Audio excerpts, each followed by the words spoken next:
தோழர்களே, ஆளுகின்ற திராவிட முன்னேற்ற கழக அரசு 4 ஆண்டுகளை கடந்த பின்னும் கடந்த 2021 சட்டமன்ற தேர்தலின் போது நமக்கு அளித்த தேர்தல் கால வாக்குறுதிகளில ஒன்றை கூடயும் நிறைவேற்றவில்லை.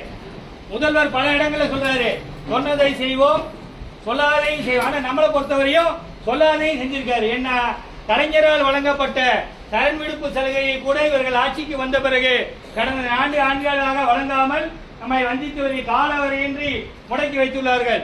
காலவரையின்றி முடக்கி வைத்தது என்பது இனிமேல் உங்களுக்கு இல்லை என்பதை போலதான் அர்த்தம்.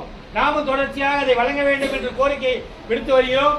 இதன் உச்சபட்சமாக கடந்த 11ஆம் தேதி மாண்புமிகு நிதியமைச்சர் அவர்கள் சட்டமன்ற கூட்டத்தொடரில் தேர்தல் கால வாக்குறுதியான மீண்டும் பழைய ஓய்வு திட்டத்தை நாங்கள் நிறைவேற்ற மாட்டோம் அப்படின்னு மட்டும்தான் சொல்லல. அதை தவிர தேர்தல் கால வாக்குறுதியான மீண்டும் பழைய ஓய்வு திட்டத்தை நிறைவேற்றாமல் இருப்பதற்கான அனைத்து சாத்திய கூறுகளையும் அதை சொன்னாங்க. உடனடியாக தமிழ்நாடு தலைமைச் செயலர் சங்கம் மாண்புமிகு நிதியமைச்சரோட அறிவிப்புக்கு கடும் கண்டனத்தை பதிவு செய்து பத்திரிகை செய்தி வெளியிட்டோம். அதன் உடனடியாக நாம் அதை எதிர்த்து ஆர்ப்பாட்டம் பண்ணணும்னு நினைச்சோம்.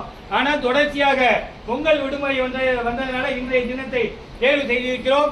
தோழர்கள், இதோடு மட்டுமல்லாமல் இன்றைய இளைஞர்கள் 4.5 லட்சம் காலி, இவர்கள் ஆட்சிக்கு வரும்போது இருந்த 4.5 லட்சம் காலி பணியிடங்கள் இன்னைக்கு அதே லெவல்ல இருக்கு. எங்க பார்த்தாலும் தனியார் மயம், அவுட் சோர்ஸ், தனியார் மயம், தாராள மயம், அவுட் சோர்ஸ், ஆலோசகர்கள்.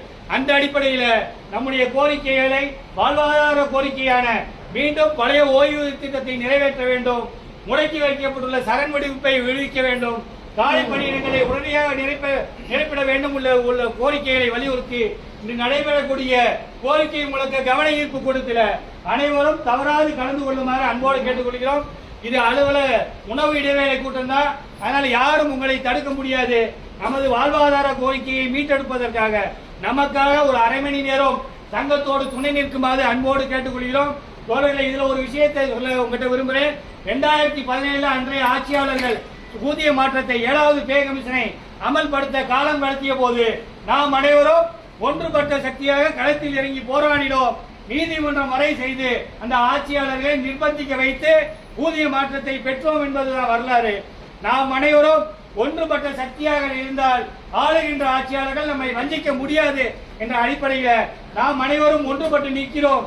இனிமேலும் நீங்கள் எங்களை ஏமாற்ற முடியாது, வஞ்சிக்க முடியாது என்பதை உணர்த்தும் முகமாக இன்று நடைபெறக்கூடிய கவன ஈர்ப்பு கோரிக்கை முழக்க கூட்டத்தில் அனைவரும் தவறாது கலந்து கொள்ளுமாறு உங்களை சங்கத்தின் சார்பாக அன்போடு கேட்டுக்கொள்கிறோம். நன்றி.